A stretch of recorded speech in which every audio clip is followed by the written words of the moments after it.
What's going on, everybody? Hardest part of the ring here. Back at you again with another Apron Bump podcast. Hope everybody's having a great holiday season. Getting ready for Christmas. I guess I haven't been on here since Thanksgiving time.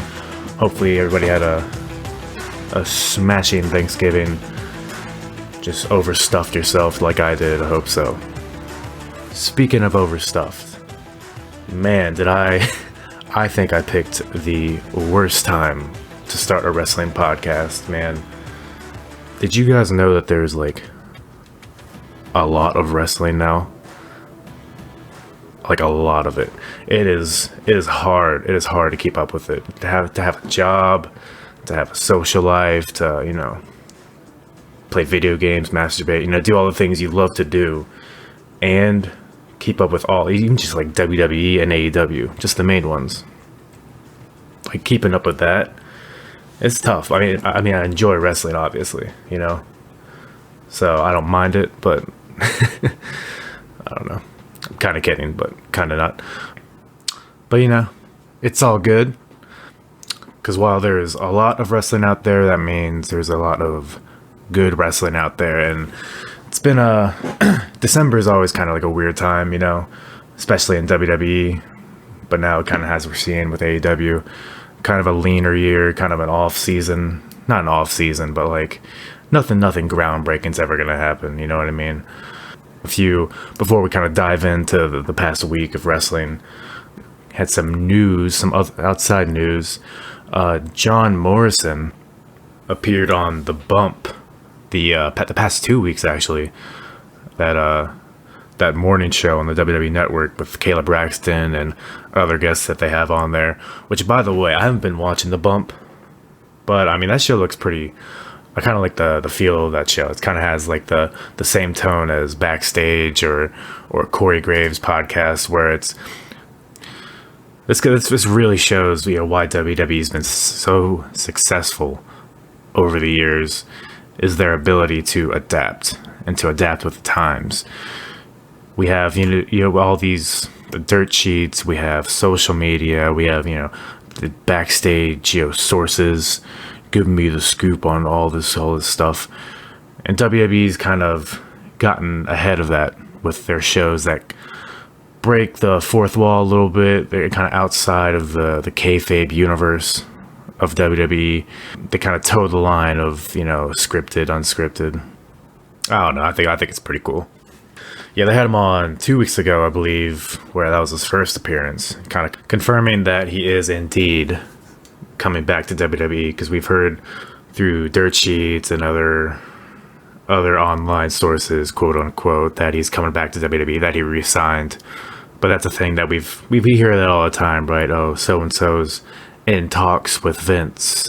So and so is in talks for a WWE return or a WWE debut.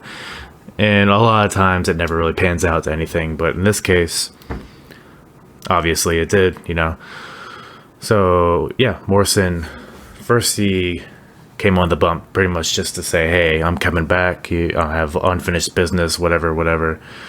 And then last week on The Bump was very interesting because he was actually an in-studio guest, and they had asking him different questions, obviously. It's an interview show, so they do what they do there.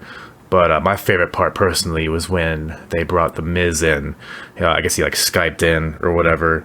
So we had this little interaction between Miz and Morrison, which is cool. I think that's the first thing everybody thinks of, when it was kind of first discussed that Morrison was coming back. You see everyone on social media talking about, oh man, are we going to get a Miz and Morrison reunion? Are we going to get the return of the dirt sheet? Are we going to have them feud again to kind of continue what they did when Morrison first left?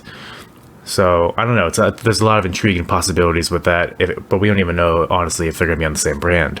They very well could bring Morrison to NXT or to Raw or whatever. Which actually, considering they had their little back and forth on The Bump, that's almost says to me okay, we're going to give you these two. You had your little Miz and Morrison reunion moment, but now we're gonna resume business as usual. Personally, I feel like they might they might throw Morrison on NXT. But no real reasoning behind it. I think it's just something he's never done. It'd be something new for him. I'm sure personally he would love it. There's a lot of guys there that I'm sure he'd love to step in the ring with. And honestly, I think he'd get lost in the shuffle on Raw or on SmackDown even. I mean, we'll get more into it later, but Raw is just a lot of mindless matches. A lot of people getting lost in the shuffle already, as I can see. Or not even getting lost in the shuffle per se, but just not a lot of momentum being gained by anybody on Raw. So I would love to see Morrison on NXT, even though really, I mean, personally, I've always been kind of indifferent on John Morrison. I mean, he has a pretty decent run. I loved his matches with Ray, his matches with Jeff Hardy when Morrison was in the main event scene on SmackDown. Like that whole era of SmackDown he was in was pretty good. But otherwise, I mean, you know, I watched Lucha Underground, and that's where he made a pretty big name for himself outside of the WWE once he left. And at the point that I'm at least, because I'm around season 3, mid-season 3 or so, and it's kind of like you kind of see the quality dip, and that kind of coincides with when Morrison's, or Johnny Mundo, as he's known there, is kind of like the main focal point of the show. And I just don't know if he has the potential to carry a show, but I think he's a solid guy to have, you know, in the middle somewhere, or maybe challenge for the world title at certain points. Maybe have little kisses with the main event scene, but I don't think he's like a face of a company guy, in my opinion. But still, it's cool to see him back. But we'll see. In other news, there were a few Hall of Fame announcements as well, which is pretty odd. I mean, it seems, I feel like they never do it this early. I feel like last year they might have done it around Royal Rumble time, but this seems super early for Hall of Fame announcements. I mean, I guess it doesn't really matter, but I guess tickets go on sale today, and I'm recording this on Friday, December 13th. So I'm sure they probably wanted to make some Hall of Fame announcements to kind of see who's on the bill for the Hall of Fame ceremony, so people can go ahead and get their tickets ahead of time.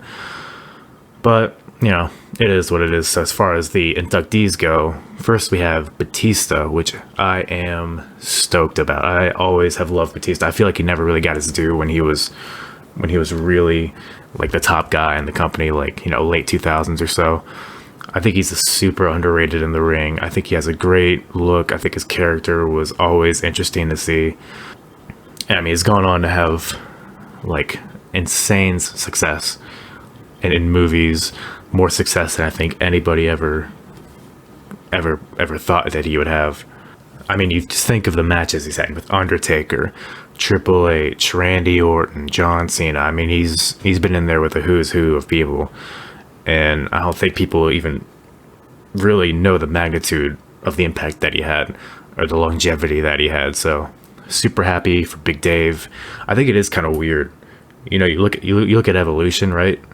It's weird that Batista is the second guy of that group to go in the Hall of Fame behind Ric Flair.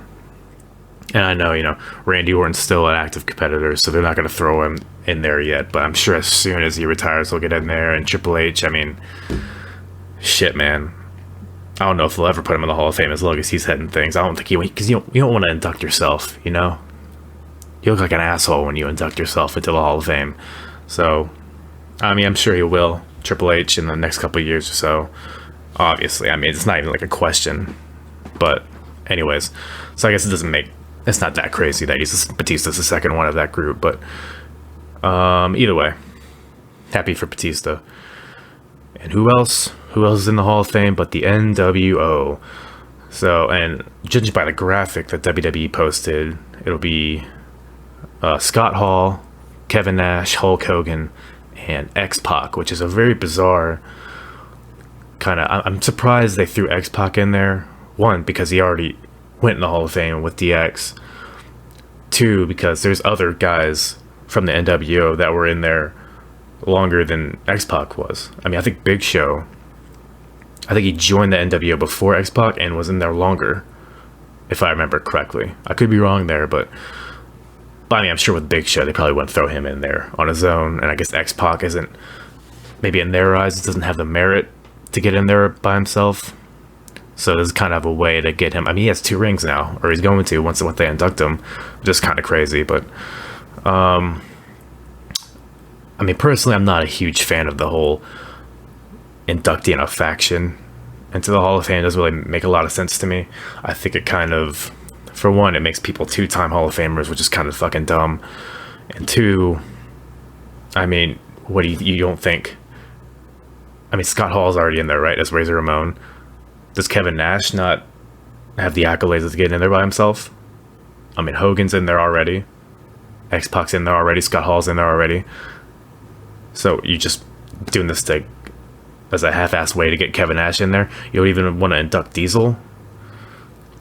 Wait, Diesel's not in the Hall of Fame, is he? He might be. I could be wrong. I could be an asshole. Either way, I mean, I think it's kind of dumb. Obviously, the group had a major impact on wrestling, but I don't think you need to do a Hall of Fame thing. Me personally, I don't know. The same thing with DX or with the 4 Horsemen. Like, you think Ric Flair, you don't think Arn Anderson alone deserves to be in the Hall of Fame, or Tully Blanchard, or whoever, you know? It's just not my thing. But at the end of the day, the Hall of Fame's kind of dumb. It kind of doesn't really matter anyways. There's a lot of problems with the Hall of Fame that I won't even get into, so I guess it really doesn't matter. But it's worth talking about. It's worth, Batista, the NWO. Congrats to them, I suppose. What other news do we have? Not a lot. We have TLC this Sunday. We'll get into that, as we go along. I might actually do a separate podcast for that. We'll see how this goes. Kind of a TLC preview predictions podcast, but we'll see. We'll see as we go along. With that, kind of just dive into the shows this past week. Just finished. I guess we'll start out with everybody's favorites. NXT and AEW, Wednesday Night Wars, quote unquote. I just finished watching both of them, and both are pretty good shows. Nothing like. I think NXT definitely. I mean, I think as far as from bell to bell, I think NXT just consistently blows AEW out of the water. Personally, though, those first couple weeks AEW had those huge sellouts. In DC, they had a huge arena. It was a big spectacle. And then, compared to NXT, who's in Full Sail University, very intimate setting. I mean, but that's by design. That's all by design. Just because AEW has bigger arenas than NXT doesn't necessarily make it the better show. It's just what each show is designed to go towards. It's the atmosphere they're trying to create, and there's nothing wrong with that. If you want my take on which show is better this week, personally, I thought NXT was a bit of a better show, but they're both solid.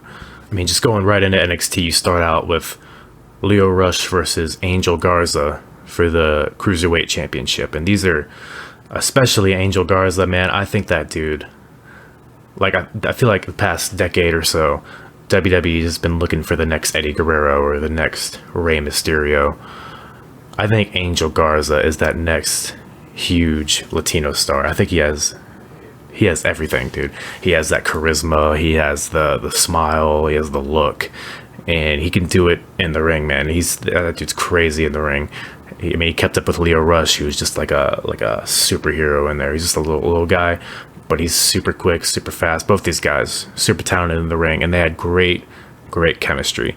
And what I like, because it wasn't just a great match, right? It was a great match, but they built up to it a little bit. It was just a couple weeks of build up, but you could tell they're putting effort towards creating emotion in that match with Angel Garza going after, not going after Leo's family, but he took his pants off, which is kind of fucking hilarious that he just ripped his pants off in front of Leo's family.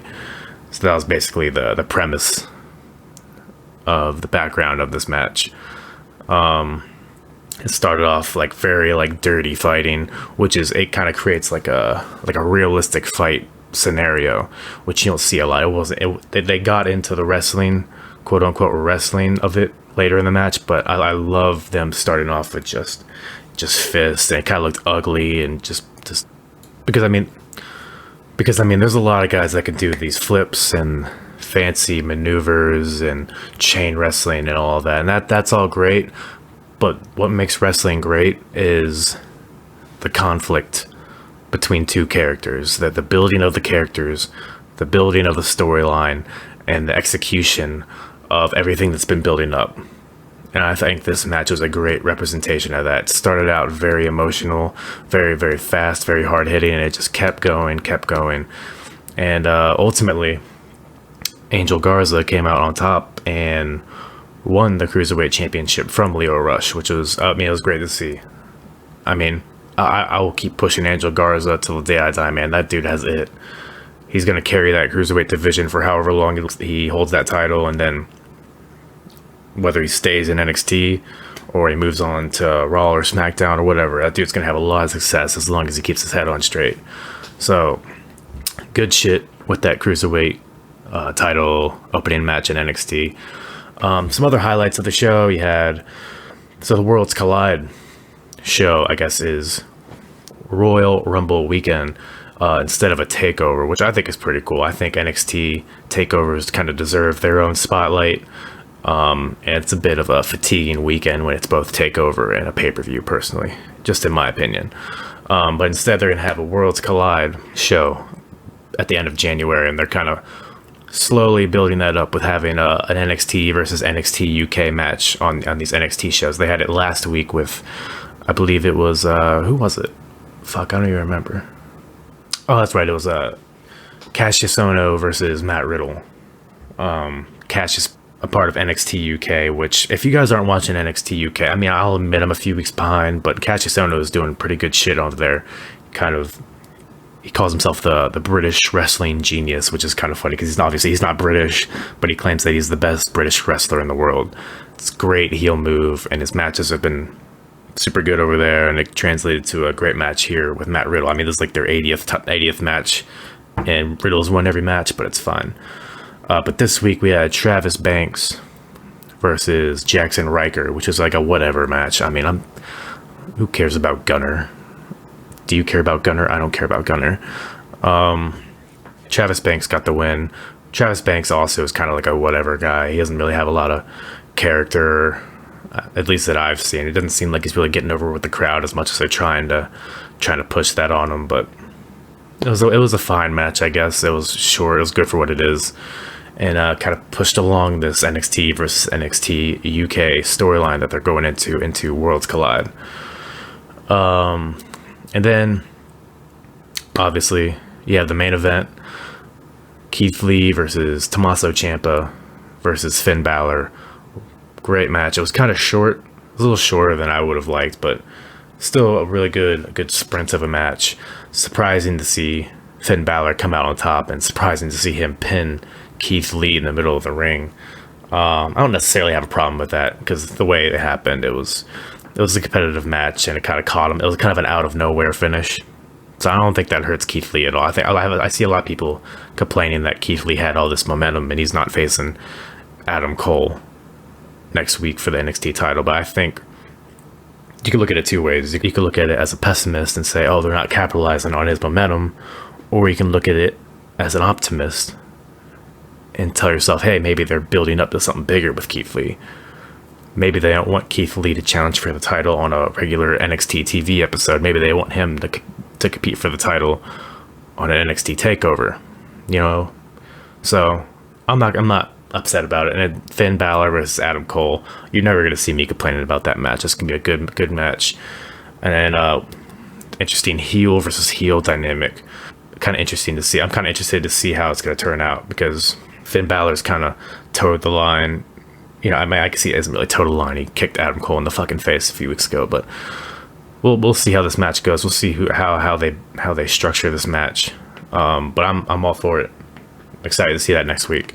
And then also super pumped to see Shayna Baszler versus Rhea Ripley next week. It's kind of like a mini takeover next week. I think they've built both title matches very well, especially the women's one. I think that's like a super match. As far as, you know, the women's division, NXT women's division is probably better than any women's division in wrestling, in my opinion. So it's going to be a good week next week. I think AEW's got a tall mountain to climb if they want to compete with NXT next week. I think they had a tall mountain this week as well. And they did their best. Yeah, so I guess we can go straight into to AEW this week. Started out with Jon Moxley. I love how they're building Jon Moxley. He's kind of this untouchable. I believe he's still undefeated, right? Or am I wrong? Pretty sure he's undefeated in AEW. Came out again, squashed some other. I don't even know what the guy's fucking name was. I don't even know if they ever said it, but it doesn't really matter. Beat him in like 5 seconds. Jon Moxley did. And so Jericho comes out, basically offers Moxley an opportunity to join the Inner Circle. I don't know, man. I think this kind of deal, I mean, he hands him the shirt. It just seems like a storyline that's been done to death. I mean, in wrestling in general, it's been done to death, but even just in AEW specifically, I mean, you had Jericho did this to MJF a few weeks ago, even though it was kind of a tongue-in-cheek kind of deal. But they also did it with Brandy Rose, or they're doing it with Brandy Rose currently, trying to get Chris Statlander to join her little stupid fucking group. I feel like there's been others too recently, but it's just a kind of, I guess I can't hate it. They're obviously building to a Jericho Moxley match in the future, and it seems like they're only doing pay-per-views like once a quarter or so, because their next pay-per-view isn't until the end of February.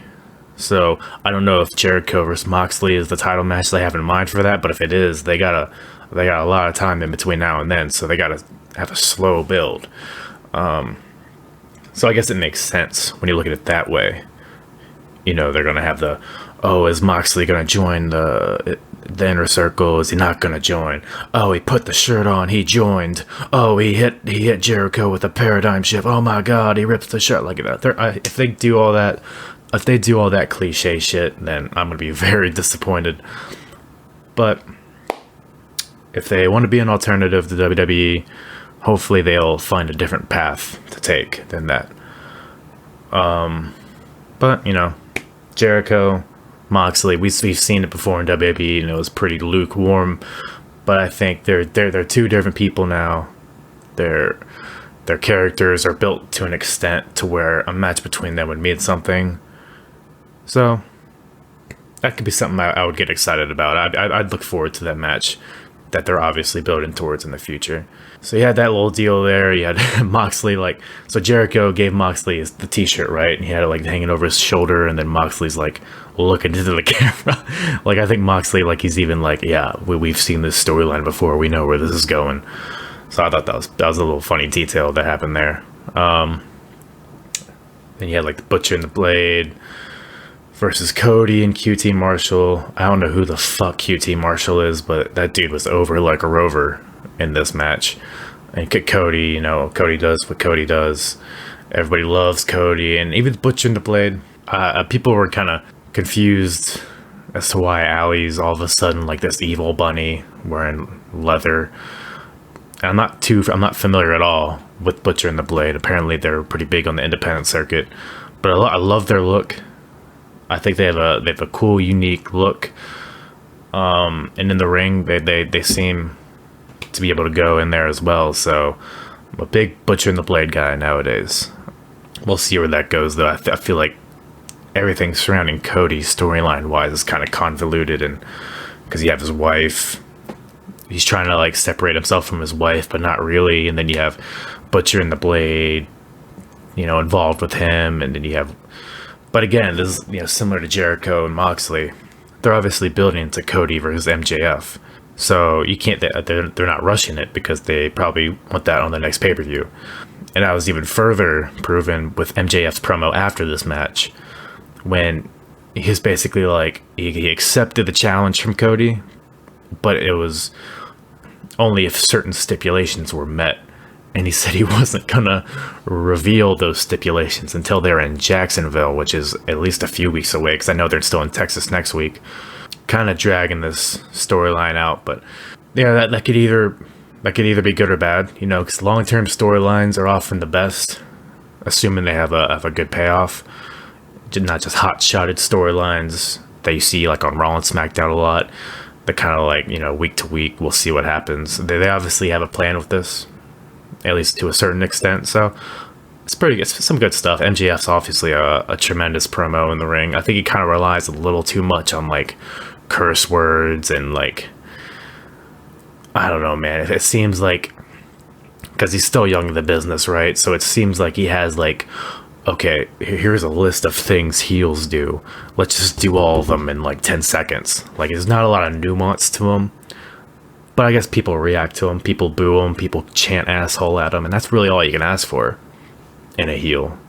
So he's as good as a heel as I can think of in wrestling right now. So Cody versus MJF in the future, that whole storyline's pretty good so far. So we'll see how that shapes up.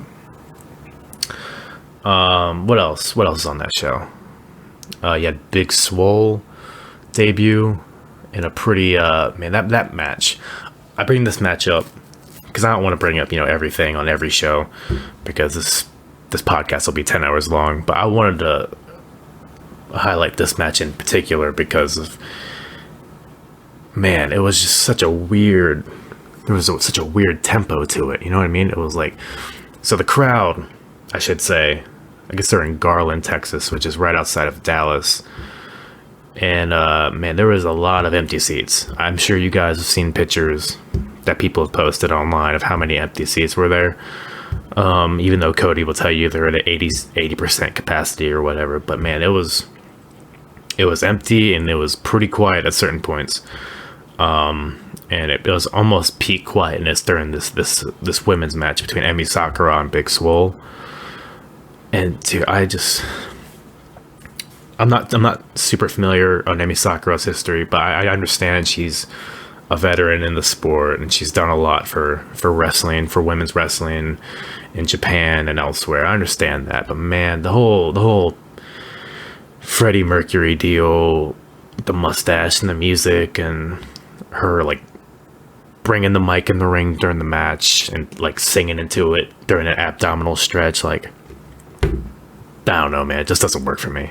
And it was just a weird, I don't know, it just took the wind out of the match when she, like, that one spot, like I said, she had Big Swole in a hold, but she had to like go grab her mic, and the whole deal with like distracting the ref and all that, it was very awkward and slow, and it just didn't work. Hopefully AEW will figure out their women's division eventually, because so far it's been a whole lot of garbage. I mean, that's exemplified by Brandy Rose and her little deal that nobody likes. Everyone, I mean, it's some of the most cringeworthy shit, dude. But it's weird because like Brandy's character is like, she's confronting that, right? She's confronting the online backlash. She's gotten behind it. She thinks she's interesting by doing that, but she's not. She's just kind of confirming what everybody's saying. I don't know. Well, we'll see how that ends up. Maybe it'll be one of those things that's like, it's like a car crash. It's so terrible that you have to watch. It's, maybe we'll find entertainment in that way. But so far, the women in AEW aren't doing it. And I don't know. It's not necessarily their fault. It's just kind of how the lack of storylines for anybody outside of Brandy Rose, it's kind of neutered that whole division. It's kind of given them no platform to even work on. But we'll see how that turns out. I guess really the other big thing on AEW was the main event, Young Bucks versus Pride and Powerful. It was a fine match, I guess. Apparently Nick Jackson had the flu like all day. I think Matt tweeted that like Nick was on the floor like dying basically from a flu, and then went out and had that pretty good match. So good on Nick if that's true. I mean, I'm sure it is true, but you know what I mean. But just classic Young Bucks style match. A lot of spots, a lot of choreographed, high spots and little deals there. But they all worked hard out there. I guess it's kind of I guess it's the blow off between those two teams. Kind of seems like a weak blow off to me, but who knows? This is a fine match, I guess. But yeah, as far as NXT versus AEW this week, I'll definitely have to give the nod to NXT. Just overall, from top to bottom, I think it had the stronger show. With that, I think it's time we move on to the quote-unquote main roster shows of WWE Raw and SmackDown. So, man, TLC just like snuck up on me. I had no idea it was this Sunday till like a few days ago. Probably because, they didn't announce any matches, so maybe it's not my fault that I didn't know. But yeah, I guess instead of going through Raw and SmackDown individually, because Raw and SmackDown are kind of, they're very skimmable shows for the most part. There's a few highlights there, here and there, but I think we'll just kind of dive into TLC and what we're looking at right now, and then kind of go from there. So right now, as I'm recording this, there are 6 matches announced. I'm sure, because I'm recording this before SmackDown tonight, so they may or may not add certain things, and they might add some pre-show matches the day of, like they typically do. But so far there are 6 matches announced. Guess we could start with so New Day versus Revival. We've seen that match a bunch of times, but I think if they give appropriate amount of time on this stage, New Day and Revival is always going to be at least a good match, potentially an amazing match. So for the SmackDown titles, definitely looking forward to that. I'm not a big fan of the belts kind of flipping back and forth. I think they do that for the sake of increasing the amount of reigns that people have with the championship, which is like a huge pet peeve of mine. To me, it just the number of reigns is just indicative of how many times you've lost the belt. Like, yeah, New Day's they're 7-time tag champions, but okay, they've lost it 6 times. And yeah, granted, they had that one long reign, but tell me how, instead of saying that they're 7-time champions, tell me how many days they've held the championship, because I guarantee you that number is much more impressive. I know Kofi Kingston alone, he just passed the 1,000-day mark of it, Like, well, I don't understand why they aren't pushing that more. That's a much more impressive statistic in my opinion.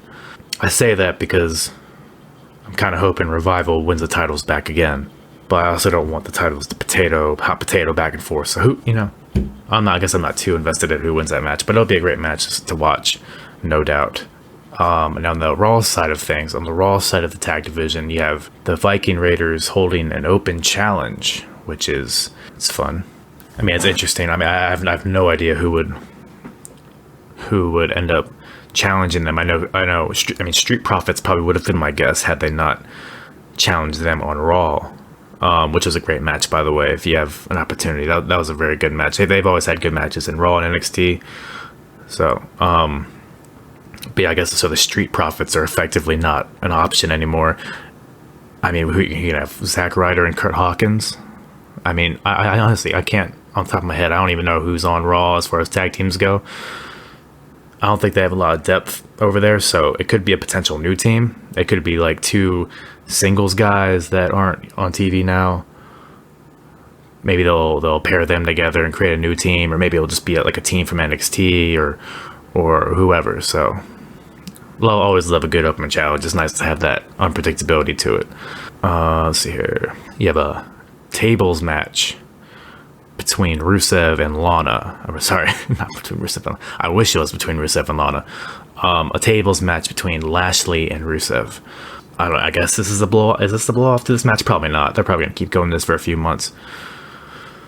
I guess the tables match because Rusev put Lashley through a conference table on Raw. I suppose. I guess that's the build to this. It feels like this is such a blood feud. It's weird that you have a match where the winner just has to go through a table. I don't know.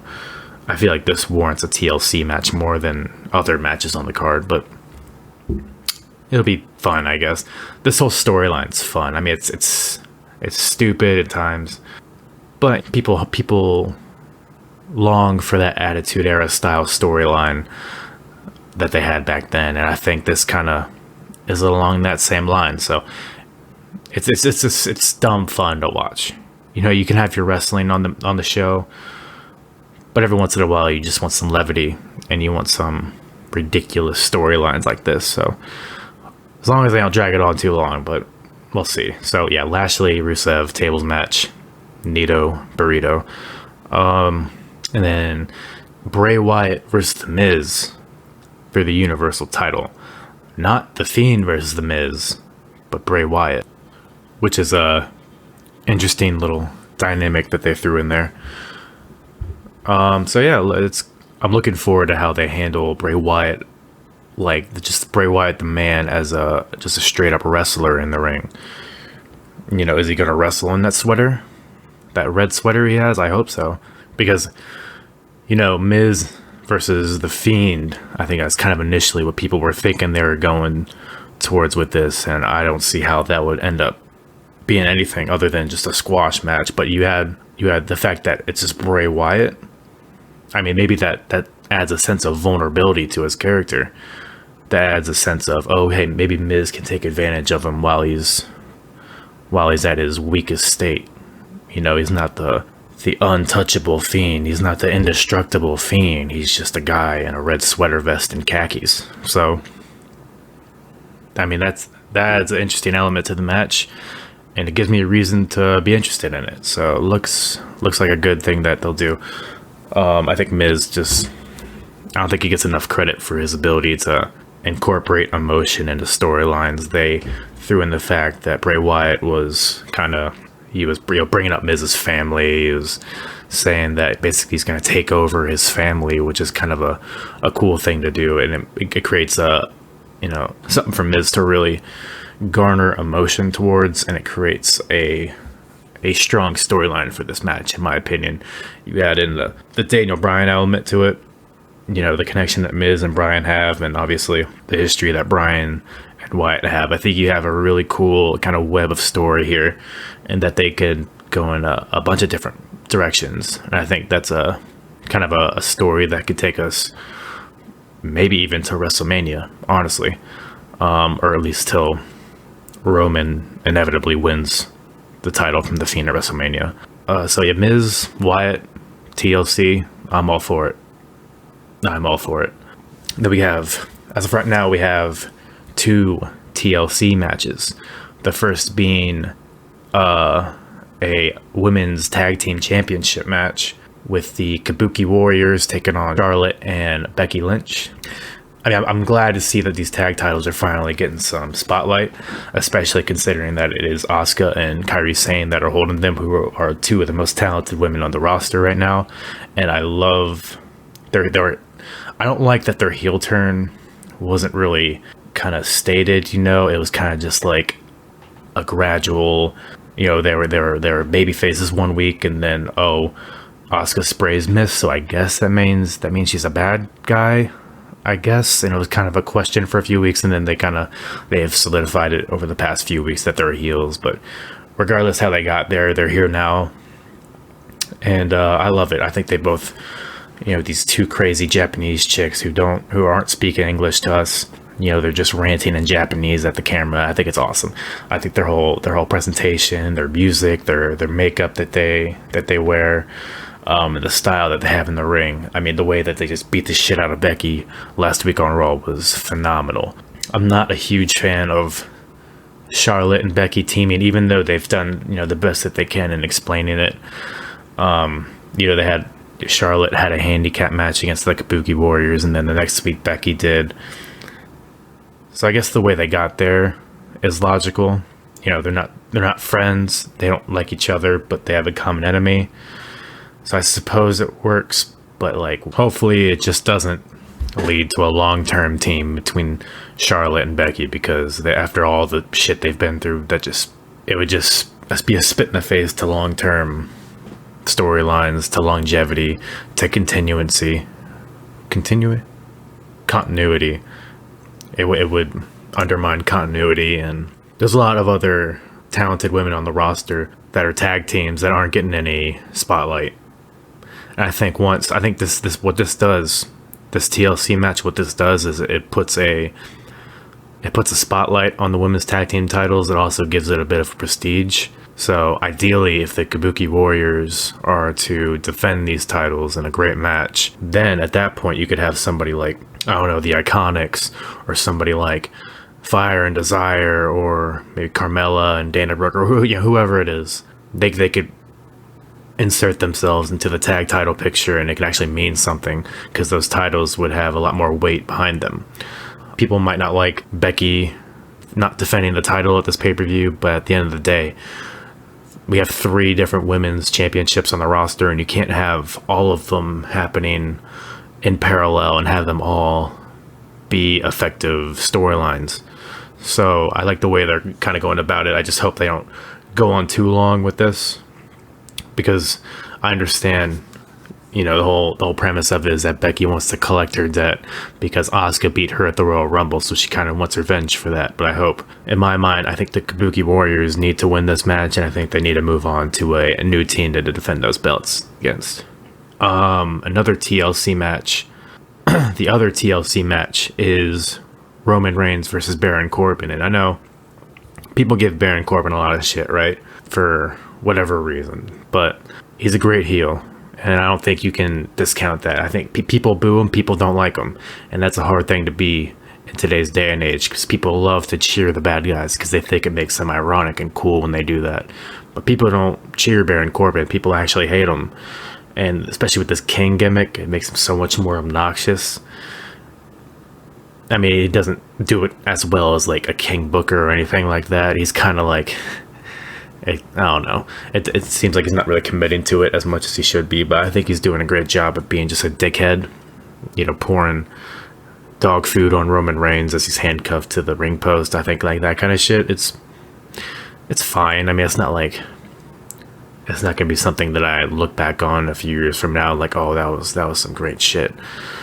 But it's effective for the purpose of this storyline. At the end of the day, it's just another notch in Roman Reigns' belt on his way to challenge Bray Wyatt for the Universal Championship. So it doesn't really matter in the end. I think, you know, Baron Corbin is a lot more capable of having great matches than people give him credit for. Same with Roman Reigns, and I think these two in a TLC match setting can be pretty entertaining. So yeah, definitely looking forward to that match. I think I said earlier there was 6 matches announced. I could be wrong on that. I could be just making stuff up, or I might be just remembering matches as I go along. But I forgot to mention earlier Aleister Black versus Buddy Murphy. I don't know how I forgot that, because that's literally like the match I'm looking forward to the most. I think if these guys get a good amount of time, I mean, this could steal the show easily. Both their hard-hitting striking styles. You know, Buddy Murphy's kind of like a bootleg Kenny Omega, and then you have Aleister Black, who is, in my opinion, one of the most talented guys on the roster. I think he brings a whole new style to WWE. You know, no one's doing that pure kickboxing style, not as well as Aleister Black does, at least. But yeah, it should be a hard-hitting match. Should be hella entertaining. I just hope that they do, whoever wins, you know, however this match ends up, I hope they capitalize on it, because wrestling for the sake of wrestling is fine, but you're not connecting them to the audience. I don't think either of these two guys are really particularly connected to the audience. You have Buddy Murphy coming out and squashing R-Truth, they're squashing fucking Matt Hardy, and then you have Aleister Black pretty much doing the same thing with Tozawa this past week, or whoever he's facing. So we're not getting a lot of reason to care about these two, which is unfortunate. But I hope this match is a barn burner, and I hope they can capitalize on it. Maybe they have more matches down the future. Maybe they expand on the storyline that they got right now. Because at this point, I think the extent of the storyline is that Buddy Murphy knocked on Aleister Black's door. And I think that's pretty much the end of it. So hopefully they expand on that, and hopefully they do a better job of building their personas on screen and giving us reason to care about it, because as of right now, there's not a lot. That being said, it's going to be a great match physically. I just hope it's not a dead crowd that they're performing in front of. And I believe that is all that is officially announced as of right now. You have the Kevin Owens and Seth Rollins storyline. I don't know if they are actually going to have a match on TLC, or if they're going to save that for a later date. But if that gets added, I mean, obviously that would be a good match.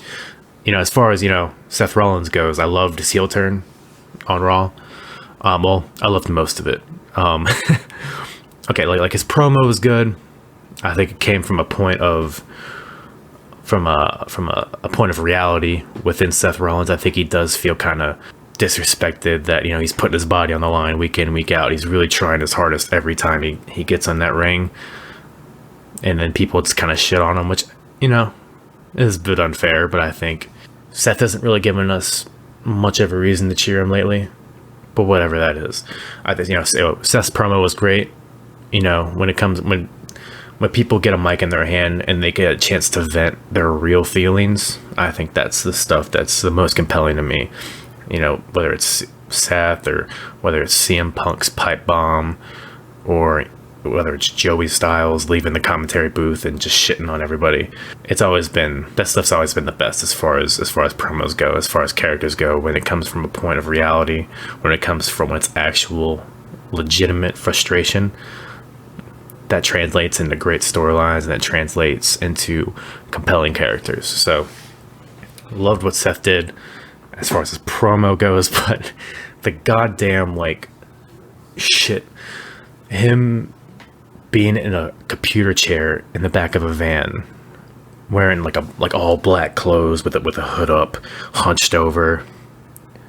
You have AOP beating the shit out of Kevin Owens. Kevin Owens is down, he's beaten. The camera pans over to this dark, mysterious figure in the van, in the computer chair. The Office Max computer chair in the back of a mysterious van. And then the figure that's sitting in the chair awkwardly tiptoes around because it's a very confined space and it's hard to spin a chair in that kind of environment. And he just slowly looks up. And so dark and mysteriously unveils his hood. My God, it's Seth Rollins. And then you see a fucking dumb look on Seth's face. I don't know, man. It was kind of corny to me. Kind of corny is an understatement. But, the follow-through was good.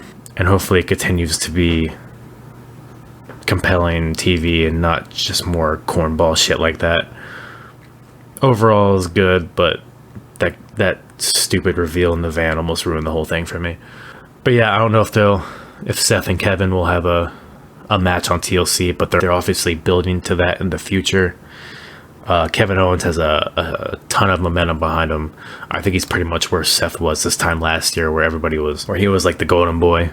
Seth was. Everybody loved it. He was having great match after great match every single week, and I think Kevin's kind of in that spot now. I think everybody loves Kevin Owens. I think he's finally got this babyface turn that he deserves, because I think he's just an entertaining guy. He's obviously great as a heel, but I think that had run his course for the time being. I think it's good for a hiatus for that part of his character. I think he's just a likable, he's a relatable guy. I don't like to compare him to Stone Cold. I don't like to compare anybody to Stone Cold. But in terms of just being a relatable character, Kevin Owens has that. And I think that's going to translate into people really getting behind him. And I think going into WrestleMania season, I think you'll see Kevin Owens high up the card. Maybe not challenging for the title, but maybe. I could see Kevin Owens winning the Royal Rumble and challenging Brock Lesnar. I think that'd be some good shit. I'd rather see that than Brock Lesnar versus Tyson Fury or whatever they plan on doing. Plans change. They might have a plan today, but tomorrow could be completely different. I think if Kevin Owens keeps up his momentum that he has now, I think they'll have, just like Kofi last year, I think they'll have no other choice but to cater their plans towards what's successful, and what's successful is Kevin Owens and how people are getting behind him. So yeah, TLC, kind of a sleeper pay-per-view in my opinion. I think it's going to exceed a lot of expectations people have for it, especially considering matches weren't announced till like a week before. But I think it's going to be a great show. I'm excited for it. I'm definitely going to be tuning in. And I'll be back on here, hopefully, shortly afterwards to give my reaction to it. So yeah, I think that pretty much covers it for this week. NXT, AEW, both good shows. Pretty much good shows all around the horn. And then obviously building up the TLC. So yeah, we'll see what happens. We'll see what happens this Sunday. And I'll be on shortly after to give my takes on it. Stay tuned. I'll wrap this podcast up now. However, TLC is not the only pay-per-view this weekend. I don't know if you guys have been following the NWA Power, but their first pay-per-view is this Saturday in Atlanta, in that studio at 6:05, just like the old days.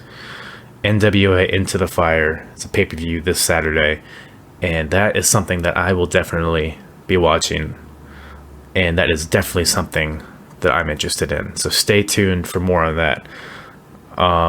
So yeah, with that, just a quick thing before I wrap this up. I just want to thank everybody for giving this podcast some love, giving it some listens last week. I know last week was kind of like an introduction pilot type episode.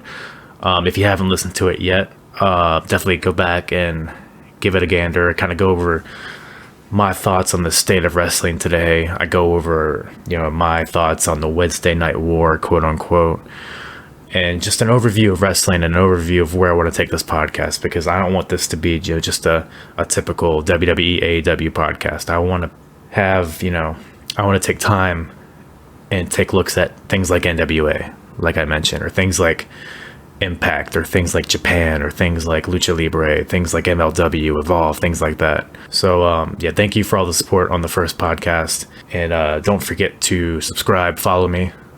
This podcast is available on Apple, Spotify, Stitcher, TuneIn. So yes, please follow, subscribe, comment on any of those platforms wherever you listen to podcasts, and also make sure to follow me on Hardest Part of the Ring on Instagram and Apron Bump on Twitter. So yeah, how did I end the podcast last week? I totally forget. Oh, that's right. I got a lot of compliments on how I ended the podcast last week. Believe me, it was a hit. Don't just get hard. Stay hard.